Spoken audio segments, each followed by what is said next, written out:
it's April, otherwise known as Your Grace is Divine.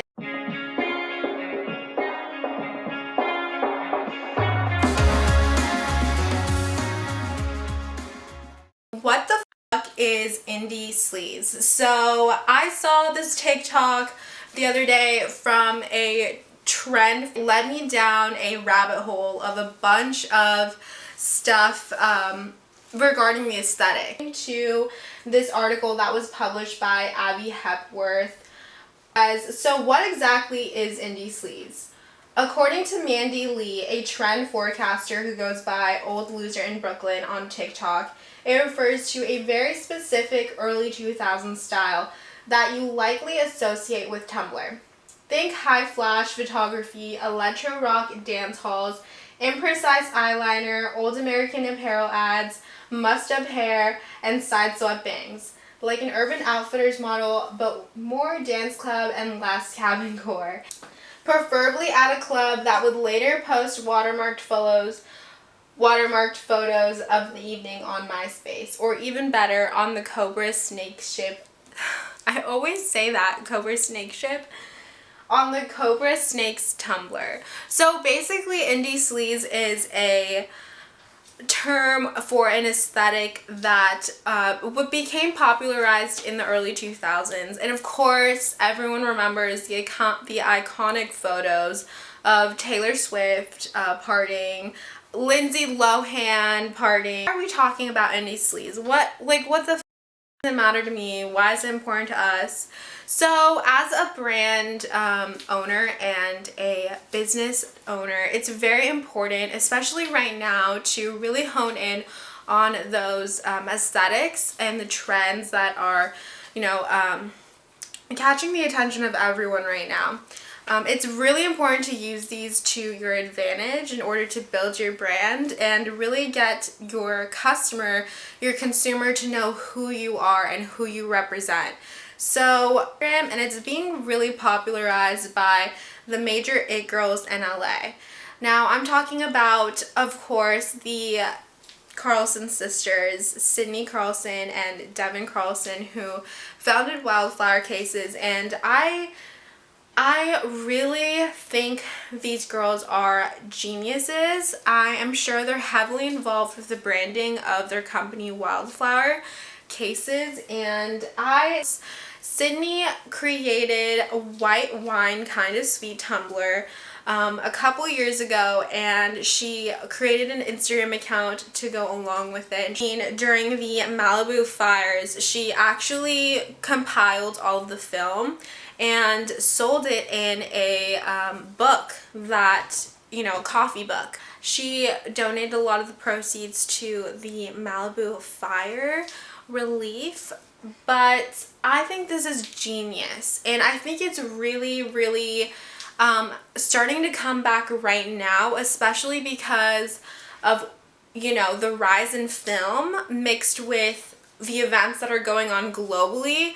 We're coming out of a worldwide pandemic, and so everyone is going to the clubs now, everyone's going to the bars, everyone's going to hang out with their friends, and combining these two things, like people are going out to the bars with their friends, bringing their little camera with them, and they're coming back home, uploading all their pictures, and then putting them on social media. Now everyone has accessibility to a decent camera, so that just heightens it.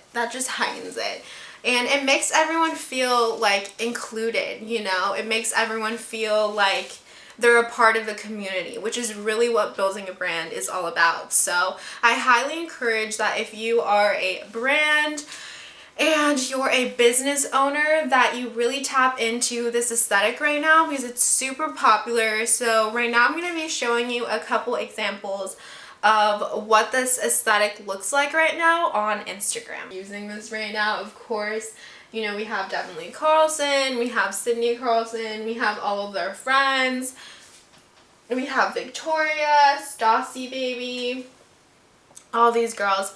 But who is doing something very similar, where she was posting a lot of film of her friends just hanging out and doing some very questionable things, but I want to pull out my camera and just be fun and crazy and quirky with my friends. Like, does this not? Like, this is so fucking cool, and I'm literally obsessed with this specific account. And she actually also compiled a bunch of this film and sold it into a book. This right here, when she announced that she was gonna have a book of all of the photos, I was so quick to take out my card. I wanted it immediately. And why? Why do I want this? Again, it's the impact of feeling like I'm included in something, feeling like I can take something from this. It's all about connecting with your audience and making sure that they know who you are, making sure that they can relate to you in a way that's like very impactful, so, in a way that they'll take away, they'll think about it for days, weeks, months to come. It speaks to them, you know, it makes them feel something. I think that's also why Euphoria was so impactful, because it made us feel, it tapped into that, you know, youthful childness that we all have, that we want to experience like every day. So yeah, I'm going to show you the pictures that I've taken in my recent catalog, and I want you guys to see how I took this and I'm running with it.